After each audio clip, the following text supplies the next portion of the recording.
എൻ്റെ കൂടെ സ്റ്റുഡൻ്റ് ആയിരുന്ന ഒരാളുണ്ട്, നാദാപുരക്കാരനാണ്. അവൻ എന്നോട് പറഞ്ഞത് ഫിസിക്കലായിട്ട് ഈ കോഴ്സൊക്കെ പഠിപ്പിക്കുന്നത് CCNA പോലത്തെ കോഴ്സൊക്കെ പഠിപ്പിക്കുന്നത് ഇൻഫോ ക്യാമ്പസ് മാത്രമേ ഉള്ളൂ. ഇൻഫോ ക്യാമ്പസ് മറ്റൊരു പ്രത്യേകത എന്ന് വെച്ചാൽ എല്ലാ ശനിയാഴ്ചയും വന്നിട്ട് ഇവിടെ ഒന്ന് പ്രാക്ടീസ് ചെയ്തോ, നിങ്ങൾക്ക് അവൈലബിൾ ആണ്, ആരും ചോദിക്കില്ല എന്നുള്ളതാണ്. പിന്നെ എൻ്റെ കോഴ്സ് കഴിഞ്ഞിട്ട് പ്രാക്ടീസ് ചെയ്യാൻ വരട്ടെ എന്ന് ചോദിച്ചപ്പോൾ ഓക്കെ, ഏത് സമയത്തും വരാം, ഇത്രയും പ്രാക്ടീസ് ചെയ്യുക, എല്ലാം ചെയ്യാം എന്നൊക്കെ പറഞ്ഞുള്ള സപ്പോർട്ട് ഉണ്ടായിരുന്നു. പിന്നെ ഞാൻ പ്ലേസ്മെൻ്റ് ആകുന്നതിന് മുമ്പ് ഫോളോ അപ്പ് ചെയ്യുന്നുണ്ട് ഇൻഫോ ക്യാമ്പസിൽ നിന്ന്. എന്താ സ്ഥിതി, ഇങ്ങനെ പ്ലേസ്മെൻ്റ് ഉണ്ട്, ജോലി ഉണ്ട്, കിട്ടിയോ കിട്ടിയിട്ടില്ലെങ്കിൽ പ്ലേസ്മെൻ്റ് ഉണ്ട്, അറ്റൻഡ് ചെയ്യുന്നുണ്ടോ എന്നൊക്കെ ചോദിച്ചിട്ട്. അതൊക്കെ വലിയൊരു പോസിറ്റീവായിട്ട് തന്നെ ഇൻഫോ ക്യാമ്പസ് മറ്റുള്ള ക്യാമ്പസിൽ നിന്ന് വേർതിരിച്ച് ഞാൻ കാണുന്നു. ഹായ്, ഇന്ന് ഒരു സ്പെഷ്യൽ ഗസ്റ്റാണ് ഇൻഫോ ക്യാമ്പസിലെ ലേണിംഗ് എക്സ്പീരിയൻസ് ഷെയർ ചെയ്യാൻ നമ്മളുടെ കൂടെയുള്ളത്. BA ഇംഗ്ലീഷ് പഠനത്തിന് ശേഷം ഇൻഫോ ക്യാമ്പസിൽ നിന്നും നെറ്റ്വർക്കിംഗ് കോഴ്സ് പഠിച്ച് ഇപ്പോൾ സിസ്റ്റം എഞ്ചിനീയറായിട്ട് ജോലി ചെയ്യുന്ന ബാസിത്തിനെ നമുക്ക് പരിചയപ്പെടാം. എൻ്റെ പേര് മുഹമ്മദ് അബ്ദുൽ ബാസിത്ത്. ഞാൻ വരുന്നത് പൂനൂർ തലയാട് ഭാഗത്തു നിന്നാണ്. ഇപ്പോൾ OSC എന്ന ഒരു കൺസൾട്ടിങ് കമ്പനിയിൽ വർക്ക് ചെയ്യുന്നു കൊച്ചിയിൽ. അപ്പോൾ ഈ നോൺ IT ബാക്ക്ഗ്രൗണ്ടിൽ നിന്നും നെറ്റ്വർക്കിംഗ് കരിയറിലേക്കുള്ള ആ ഒരു ഷിഫ്റ്റിംഗ് എങ്ങനെയായിരുന്നു? അതിൻ്റെ ഒരു വലിയൊരു സ്റ്റോറി അതിന് പിന്നിൽ. എന്താണെന്ന് വെച്ചാൽ, ഞാൻ സക്കാഫി ബിരുദമെടുത്ത് പള്ളി മദ്രസ് സേവനമായിട്ട് ഇങ്ങനെ പോവാം. അപ്പോൾ ഉപ്പ വിദേശത്താണ്, വീട്ടിലെ മൂത്ത മകനാണ്. അപ്പോൾ അതിൻ്റെതായ ഒരു സാമ്പത്തിക ഒരു ക്രൈസിസ് സ്വാഭാവികമായിട്ടും ഉണ്ടാവും. അപ്പോൾ ഈ ഒരു ഫീൽഡിൽ നിൽക്കുന്നതോട് കൂടെ എൻ്റെ ഒരു കരിയർ ഒന്ന് ചേഞ്ച് ചെയ്തിട്ട് അതിലൊരു ബിൽഡപ്പ് ഉണ്ടാക്കണം എന്നുള്ളൊരു ആഗ്രഹം ഉണ്ടായിരുന്നു. അങ്ങനെ ഇരിക്കുമ്പോൾ വിദേശത്ത് ഞാൻ പലതവണ പോകാൻ ആഗ്രഹിച്ചു. പക്ഷേ ഏതെങ്കിലും ഒരു ജോലിയിൽ കയറാം എന്ന ലക്ഷ്യത്തിലായിരുന്നു വിദേശത്ത് നോക്കിയിരുന്നത്. അപ്പോൾ അതൊന്നും ഉപ്പ സമ്മതിക്കാതെയിരുന്നു. കാരണം ഉപ്പയ്ക്ക് അതിൻ്റെ അവസ്ഥ അറിയാം. അതുകൊണ്ട് തന്നെ ഞാൻ ഉപ്പ പറഞ്ഞ് ഏതെങ്കിലും ഇങ്ങനെ ജോലി നോക്കിയിട്ട് കാര്യമില്ല, നല്ലൊരു ജോബ് തന്നെ വേണം എന്നുള്ള, നല്ലൊരു പ്രൊഫഷണൽ ജോലിയൊക്കെ എടുത്ത് വന്നാൽ എക്സ്പീരിയൻസ് ഒക്കെ ആക്കി വന്നാൽ ഇവിടെ കാര്യമുണ്ട്, അല്ലാതെ കഷ്ടപ്പെടുക എന്നായിക്കും എന്ന് പറഞ്ഞു. അപ്പം അതിൻ്റെ ഒരു അടിസ്ഥാനത്തിൽ ഉപ്പനെ ഫ്രീ ആക്കുകയും വേണം. കുറേ വർഷങ്ങളോളായി ഉപ്പ വിദേശത്ത്. അപ്പോൾ ആ വലിയൊരു ആഗ്രഹം ഉണ്ടായിരുന്നു. അങ്ങനെയാണ് യാദൃശ്ചികമായിട്ട് ഇൻഫോ ക്യാമ്പസിൽ വർക്ക് ചെയ്തിരുന്ന ഒരു ഫാക്കൽറ്റീനെ പരിചയപ്പെടുന്നത്. ആളുടെ പേര് ഷാജഹാൻ ഇംദാദി എന്നായിരുന്നു. അദ്ദേഹം പറഞ്ഞു, കോഴിക്കോട് മർക്കസ് കോംപ്ലക്സിലെ ഇൻഫോ ക്യാമ്പസ് നല്ലൊരു ക്യാമ്പസാണ്, ഞാനവിടെ വർക്ക് ചെയ്ത ആളാണ്, റണീസ് സാറിനെ നിങ്ങൾ കോൺടാക്ട് ചെയ്താൽ അദ്ദേഹത്തിന് നല്ല ഇൻ്റർനാഷണൽ ലെവലിൽ തന്നെ അത്യാവശ്യം നെറ്റ്വർക്ക് ഉള്ള ആളാണ്, കോൺടാക്റ്റ് ഉള്ള ആളാണ്, അദ്ദേഹത്തിൻ്റെ കീഴിൽ പഠിച്ച് ലെവലിലെത്തിയാൽ അദ്ദേഹം എന്തായാലും കഴിച്ചിലാക്കും എന്നുള്ളൊരു സംഭവം പറഞ്ഞു. അപ്പോൾ അതിൻ്റെ ഒരു ആവേശമായി. അപ്പോൾ ഇങ്ങനെ ഒരു ഫീൽഡ് ഉണ്ട് അദ്ദേഹം മുഖേനയാണ് അറിയുന്നത്. വന്നു നോക്കുമ്പോൾ പ്രത്യേകിച്ച് ഇന്നത്തെ കാലത്ത് ഇഷ്ടംപോലെ ഫ്രോഡുകളൊക്കെ ഉള്ള ക്യാമ്പസുകൾ ഇഷ്ടംപോലെ ഉണ്ട്, നമ്മൾ കേൾക്കുന്നുണ്ട്. പിന്നെ ഞാൻ അദ്ദേഹത്തിനോട് പറഞ്ഞത് ഒരു ഡ്യൂറേഷൻ കുറഞ്ഞതായിരിക്കണം, പിന്നെ അതിന് അഫോർഡബിൾ ഫീ ആയിരിക്കണം, അങ്ങനെയുള്ള കുറേ കണ്ടീഷൻ വെച്ച് അതിനൊക്കെ ഒത്തിണങ്ങിയ ഒരു കോഴ്സ് തന്നെയാണ് നെറ്റ്വർക്ക് എഞ്ചിനീയറിംഗ് കോഴ്സ് എന്ന് അദ്ദേഹം പറഞ്ഞു. ഇവിടെ വന്നപ്പോൾ നല്ലൊരു ഇൻമാപ്പ് എന്നുള്ള ഒരു കോഴ്സ് ഉണ്ട്, ഒരു 1 year ജോബ് ഗ്യാരണ്ടീഡ് ആയിട്ടുള്ള കോഴ്സ്. പക്ഷെ അത് എടുക്കാൻ ആഗ്രഹം. പക്ഷേ എന്താ വെച്ചാൽ സാമ്പത്തിക ബുദ്ധിമുട്ടുള്ളത് കൊണ്ടും ഡ്യൂറേഷൻ കുറയ്ക്കണം എന്നുള്ളത്. കാരണം ഞാൻ കല്യാണം കഴിഞ്ഞ് ഒരു കുട്ടിയായിട്ടുണ്ട്. അപ്പൊ ആ ഒരു ബാക്ക്ഗ്രൗണ്ടിൽ നിന്നാണ് വരുന്നത്. അപ്പോൾ അതിൻ്റെതായ ഒരു ടൈമില്ല, അതുകൊണ്ടാണ് അത് ചൂസ് ചെയ്യാതിരുന്നത്. അതുകൊണ്ട് തന്നെ ഇപ്പോൾ അൽഹംദുലില്ലാ അത് കഴിഞ്ഞ ഉടനെ തന്നെ, കോഴ്സ് കഴിഞ്ഞ ഉടനെ തന്നെ ഞാൻ പ്ലേസ്മെന്റ് കിട്ടുകയും ചെയ്തിട്ട് ഫസ്റ്റ് ഇന്റർവ്യൂ തന്നെ എനിക്ക് പ്ലേസ്മെന്റ് കിട്ടിയിട്ടുണ്ട്. Okay, very good. ഫസ്റ്റ് ഇന്റർവ്യൂവിൽ തന്നെ നമുക്ക് ആ ഇന്റർവ്യൂ ക്രാക്ക് ചെയ്ത് നമുക്ക് ആ ജോബിലേക്ക് എൻ്റർ ചെയ്യാൻ സാധിച്ചു അല്ലേ? BA ഇംഗ്ലീഷ് പഠിച്ചതിന് ശേഷം നമ്മളൊരു ടെക്നിക്കൽ കൈൻഡ് ഓഫ് സ്റ്റഡിയിലേക്ക് വന്ന സമയത്ത് എന്തൊക്കെ ചലഞ്ചസ് ആയിരുന്നു ഉണ്ടായിരുന്നത്? അതെങ്ങനെ നമുക്ക് ഓവർകം ചെയ്യാൻ പറ്റി? കേവലം ഒരു ക്യാമ്പസിൽ പഠിച്ചുകൊണ്ട് മാത്രം നമുക്ക് എല്ലാമായി എന്ന് ഞാൻ മനസ്സിലാക്കുന്നില്ല. കൂടെ നമ്മുടെ എഫേർട്ടും ഉണ്ടായിരിക്കണം എന്നുള്ളതാണ് ഇതിൽ പ്രധാനമായിട്ടുണ്ടാകേണ്ടത്. കാരണം എന്ന് വെച്ചാൽ IT ഫീൽഡിൽ ടച്ച് ഇല്ലാത്ത ഒരാളാണ് ഞാൻ. BA ഇംഗ്ലീഷാണ് എടുത്തത്. എനിക്ക് സ്വന്തമായിട്ട് ലാപ്പില്ല. കമ്പ്യൂട്ടർ ഇതുവരെ തൊട്ടിട്ടില്ല. കോഴ്സിന് വരുന്നവരെ ഒന്നും കമ്പ്യൂട്ടർ റിലേറ്റഡ് ഒന്നും തന്നെ ചെയ്തിട്ടുണ്ട്. ബേസിക്കലായിട്ടുള്ള ഒന്നും തന്നെ അറിയില്ല. കാര്യമായിട്ട് ബേസിലൊക്കെ അറിയേണ്ട കാര്യങ്ങൾ എന്ന് ചോദിച്ചാൽ ഒന്നും തന്നെ അറിയില്ല എന്ന് പറയാം. അവർ ഞാൻ പിന്നെ ഇൻഫോ ക്യാമ്പസിൽ വരുന്നു. അവിടെ നിന്നുള്ള ഇൻഫോ ക്യാമ്പസിൽ പ്രത്യേകത എന്ന് വെച്ചാൽ അവിടെ നിങ്ങൾ നൽകുന്ന കോഴ്സിന് പുറമെ നമ്മൾ ബേസിക്കലായിട്ട് ഒരു നെറ്റ്വർക്ക് എഞ്ചിനീയറിംഗ് അറിയേണ്ട അടിസ്ഥാന കാര്യങ്ങൾ അതിന് കൂടെ പഠിപ്പിച്ചു തരുന്നുള്ളത് ഒരു പോസിറ്റീവ് കാര്യം തന്നെയാണ്. അപ്പോൾ അവിടെ വന്ന ശേഷമാണ്, ഇൻഫോ ക്യാമ്പസിൽ വന്നതിന് ശേഷമാണ് ഈ കൂടുതലായിട്ട് ഈ സിസ്റ്റമായിട്ട് ഒന്ന് ടച്ച് ആവുന്നത്. അപ്പോൾ അതുവരെ അതിനെപ്പറ്റി വലിയ ഐഡിയ ഒന്നും ഇല്ലായിരുന്നു. പിന്നെ നമുക്ക് ഹാൻഡ്സ് ഓൺ എക്സ്പീരിയൻസും കാര്യങ്ങളും അവിടെ നിന്ന് തന്നെ മാക്സിമം വർക്കൗട്ട് ചെയ്ത് പഠിച്ച് അങ്ങനെ മെല്ലെ മെല്ലെ ആ ഒരു ഗ്യാപ്പ് ഫിൽ ചെയ്തെടുത്തു. അവിടെ ഞാൻ ഇൻഫോ ക്യാമ്പസിൽ കണ്ട ഒരു പോസിറ്റീവ് എന്ന് വെച്ചാൽ അവിടുത്തെ ഫാക്കൽറ്റിയാണ്. അദ്ദേഹം എനിക്ക് ശ്രീജിഷ്ണു സാറായിരുന്നു. നമ്മളെ ടൈം എന്ന് ചോദിച്ചാൽ 12 മണി മുതലുള്ളായിരുന്നു എൻ്റെ ടൈം.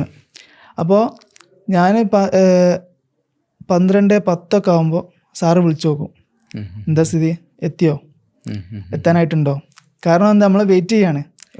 ഞാൻ അതായത് ബാക്കിയുള്ള സ്റ്റുഡൻറ്റ് എത്തിയിട്ടുണ്ടെങ്കിലും കംപ്ലീറ്റ് ആയിട്ടിട്ട് എന്താ ക്ലാസ് എടുക്കുന്നുള്ളൂ.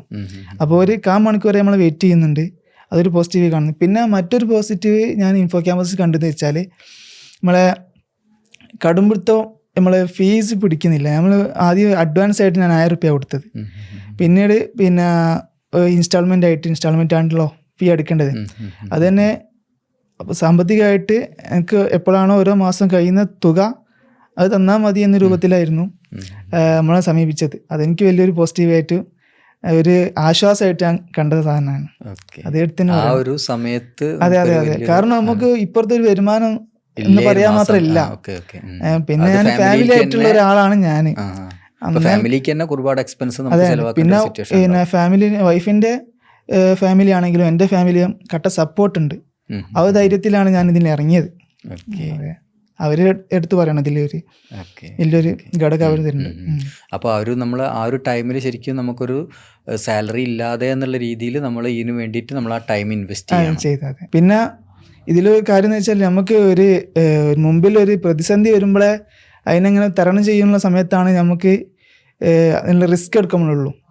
റിസ്ക് എടുക്കണം. കാരണം നമ്മൾ പോരാത്തതിന് ഇവിടുത്തെ ഇൻഫോ ക്യാമ്പസിൽ മറ്റു പ്രത്യേകത എന്ന് വെച്ചാൽ ഞാൻ നൈറ്റിനൊക്കെ വീട്ടിൽ പോയിട്ട് ഞാൻ വർക്ക് ചെയ്തിരുന്ന സ്ഥലത്തുള്ള ഒരു നമ്മൾ അറിയുന്ന ഒരാളെ സിസ്റ്റം വാങ്ങിയിട്ട് വീട്ടിൽ നിന്ന് ഇതിൻ്റെ പ്രാക്ടീസ് ചെയ്യും. ഇൻഫോ ക്യാമ്പസ് പഠിപ്പിച്ചിരുന്ന കാര്യങ്ങൾ ഞാൻ രാത്രി റിപ്പീറ്റ് വീട്ടിലെത്തിയിട്ട് അതൊന്ന് പ്രാക്ടീസ് ചെയ്യും. ആ സമയത്തൊക്കെ നമ്മളെ ഫാക്കൽറ്റീനെ സമീപിക്കുമ്പോൾ സമയത്തൊക്കെ ഓൺലൈനിലാണ്. നമുക്ക് ഏത് സമയത്തും രാത്രി 11 മണിയായാലും 12 മണിയായാലും നമുക്ക് റീപ്ലൈ കിട്ടുന്നുണ്ട്. നമുക്ക് അതിൻ്റെ കാര്യങ്ങൾ ചോദിക്കുമ്പോൾ പറഞ്ഞു തരുന്നുണ്ട്, സപ്പോർട്ട് ചെയ്യുന്നുണ്ട്. അത് വലിയൊരു പോസിറ്റീവ് തന്നെയാണ്. അതേപോലെ തന്നെ ഈ പ്ലേസ്മെന്റിനെ പറ്റി ഒന്ന് പറയാമോ? അതിനുവേണ്ടി എന്തൊക്കെയായിരുന്നു പ്രിപ്പറേഷൻ ചെയ്തിട്ടുണ്ടായിരുന്നത്? പ്ലേസ്മെന്റിന് ഞാൻ ഇൻഫോ ക്യാമ്പസ് ഈ കോഴ്സ് കംപ്ലീറ്റ് ചെയ്തിട്ട് നിൽക്കുമ്പോഴാണ് ഒരു ബനിഹൽ ടെക്നോളജീസ് എന്ന ഒരു സൈബർ സെക്യൂരിറ്റി കമ്പനിയിൽ ഒരു പ്ലേസ്മെൻറ്റ് ഉണ്ടെന്ന് അറിഞ്ഞു. അപ്പോൾ ബേസിക്കലായിട്ടുള്ള നമ്മൾ നെറ്റ്വർക്ക് എഞ്ചിനീയറിങ് അറിയേണ്ട കാര്യങ്ങളൊക്കെ അതിൻ്റെ ബേസിക് കാര്യങ്ങളൊക്കെ പഠിച്ച് വെച്ച് ഇൻ്റർവ്യൂ അറ്റൻഡ് ചെയ്തപ്പോൾ കുറച്ച് റിസ്ക് എടുത്ത് അത് പിന്നെ പഠിച്ചെടുത്ത്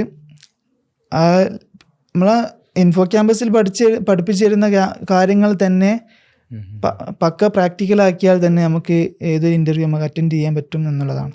ഓക്കെ. അതിനുവേണ്ടി ഇൻ്റർവ്യൂക്ക് വേണ്ടിയിട്ട് സ്പെഷ്യലായിട്ട് എന്തെങ്കിലും പ്രിപ്പറേഷൻ ചെയ്തിട്ടുണ്ടായിരുന്നോ?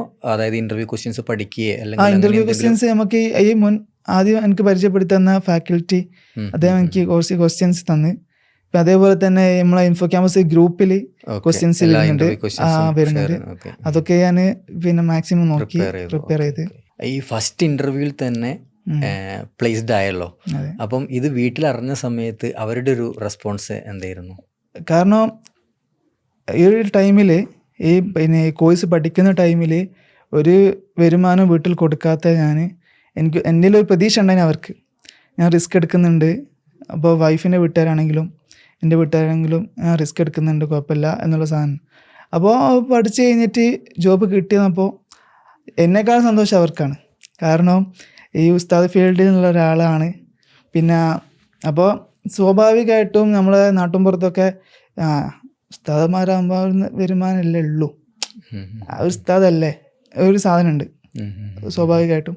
അപ്പോൾ ഇതിലൂടെ നമുക്ക് ഇപ്പോൾ ഒരു നെറ്റ്വർക്ക് എഞ്ചിനീയർ ആണ്, കൂടെ മതബിരുദധാരിയാണ് എന്നറിയുമ്പോൾ അവരെല്ലാവരോടും ഞാൻ ഷെയർ ചെയ്യുന്നതിനേക്കാൾ കൂടുതൽ എൻ്റെ ഉപ്പയും ഉമ്മയും എൻ്റെ വൈഫിൻ്റെ വീട്ടുകാരും അവരാ ഷെയർ ചെയ്ത് ഇങ്ങനെ കിട്ടിയിട്ടുണ്ട്, പിന്നെ അവന് കുഴപ്പമില്ലാത്തൊരു ജോലി കിട്ടിയിട്ടുണ്ട്, നെറ്റ്വർക്ക് എഞ്ചിനീയറാണ്. അവർക്ക് ഭയങ്കര പ്രൗഡ് മൊമെൻ്റ് ആയിട്ട് നമ്മളെക്കാട്ടും സന്തോഷം അവർക്ക് കാണുന്നുണ്ട്. ഇപ്പോൾ അൽഹംദുലില്ലാ ഞാൻ പ്ലേസ്മെൻ്റ് ആയ ഉടനെ തന്നെ വിദേശത്ത് നിന്ന് ഉപ്പനെ വരുത്തിച്ച് ഇപ്പോൾ വീട്ടിൽ ഉപ്പുണ്ട്.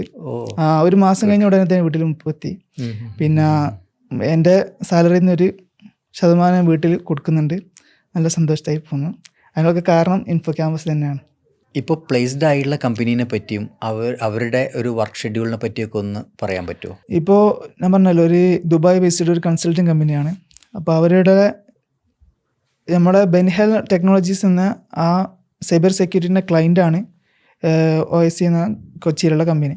അപ്പോൾ അവിടേക്ക് ഒരു സ്റ്റാഫാണെന്നൊക്കെയാണ് അവിടേക്ക് എന്നെ പറഞ്ഞേക്കുന്നത്. അവിടെ AD സെർവർ, പിന്നെ ഫോർട്ടിനെറ്റ് ഫയർവാള്, അതേപോലെ കൗണ്ട് സ്ട്രൈക്ക്, പിന്നെ OS ഇൻസ്റ്റാളേഷന്, അങ്ങനെ ഒരുവിധം പരിപാടികളൊക്കെ ഉണ്ട്. IT ലെവലിലുള്ള പരിപാടികൾ ഒക്കെ നമ്മൾ തന്നെ മാനേജ് ചെയ്യുന്നത്. പിന്നെ എന്തെങ്കിലും ഡൗട്ടൊക്കെ ആദ്യമൊക്കെ സമയത്ത് എനിക്ക് വരുമ്പോൾ ഞാൻ ഇവിടുത്തെ നമ്മളെ ഇൻഫോ ക്യാമ്പസിലെ ഫാക്കൽറ്റീനെ വിളിച്ചിട്ട് ഇങ്ങനെ ഡൗട്ടൊക്കെ ചോദിക്കാറുണ്ടായിരുന്നു. ഇപ്പോഴൊക്കെ നമ്മൾ ഭയങ്കര സപ്പോർട്ടായിട്ട് പറഞ്ഞു തരുമായിരുന്നു. ഓക്കെ, ബാസിദിൻ്റെ സ്റ്റോറി എന്ന് പറയുന്നത് ശരിക്കും റിയലി ഒരു ഇൻസ്പയറിങ് സ്റ്റോറിയാണ്. കാരണം ഇത് ഈ ഒരു IT ഫീൽഡിലേക്ക് വരണം എന്ന് മനസ്സിലാക്കി ഒരു വളരെ കുറഞ്ഞ ടൈം കൊണ്ട് തന്നെ ആ ഒരു എഫേർട്ട് എടുത്ത് അതും ഫസ്റ്റ് ഇൻ്റർവ്യൂ തന്നെ നമുക്ക് ജോലി കിട്ടി എന്നുള്ളതാണ്. അപ്പം ഇതേപോലെ IT ഫീൽഡിലേക്ക് വരണം, നല്ലൊരു സാലറി ഉള്ളൊരു ജോബിലേക്ക് എത്തണം എന്ന് ആഗ്രഹിക്കുന്ന ഒരുപാട് non-IT ബാക്ക്ഗ്രൗണ്ടിലും IT ബാക്ക്ഗ്രൗണ്ടിലൊക്കെ വർക്ക് ചെയ്യുന്ന ഒരുപാട് സ്റ്റുഡൻസ് ഉണ്ടാവാം. അവരോട് ബാസിത്തിന് എന്താണ് ഒരു അഡ്വൈസ് ആയിട്ട് പറയാനുള്ളത്? അവരോട് പറയാനുള്ളതെന്ന് വെച്ചാൽ, നമ്മളെ ഇപ്പോൾ ഒരു ട്രെൻഡായി നിൽക്കുന്ന സാധനമാണ് ഈ വെബ് ഡെവലപ്പർ എന്ന സാധനം. അപ്പോൾ അടുത്തൊരു ട്രെൻഡായിട്ട് വരുന്നൊരു സാധനമായിരിക്കും ഈ ഒരു കോഴ്സ്, നെറ്റ്വർക്ക് എഞ്ചിനീയറിംഗ് എന്നുള്ള ഫീൽഡ്. ഞാൻ ഈ ഫീൽഡിൽ ഇറങ്ങിയപ്പോഴാണ് ഇതൊരു ലോകമാണ് എന്ന് മനസ്സിലാകുന്നത്. ഇത്രയും അധികം ടെക്നോളജികൾ ഉണ്ട്, ഇതുപോലെ തന്നെ നല്ല ഫീൽഡുകളാണ്, നല്ലൊരു ഫീൽഡാണ്, നല്ലൊരു കരിയർ ഡെവലപ്പ് ഓപ്പർച്യൂണിറ്റി ഉള്ള നല്ലൊരു മേഖലയാണെന്നുള്ളത് മനസ്സിലായത്.